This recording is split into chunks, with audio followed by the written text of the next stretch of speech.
And we had to go to marijuana education awareness. So this is kind of like AA, but it was a week-long course on being like, this is why weed is dangerous and this is why it's bad.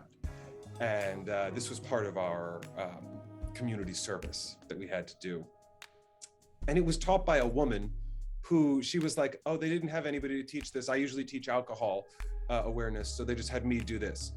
So this was a woman who had no interest, no understanding of what was going on. She would like write on the whiteboard, being like, okay, guys, can you come up here and write? What are things you like to do high? And so we would go up and write, and she was like, now, why can't you do those things sober? And it's like, ma'am, if you find me somebody who has listened to Dark Side of the Moon sober, and I will find you somebody who should be institutionalized. What are you talking about? You know what I mean?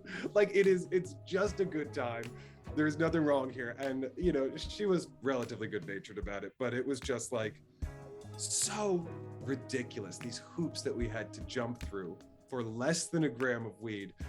Because in these, you know, small towns, the cops have a quota, you know what I mean, of how many arrests they need to make. And so at different times of the year, or at least that's what we were told, you know, they get a little more intense. So I've had a little brush with the law for the bad boy Basil. But, you know, what are you gonna do?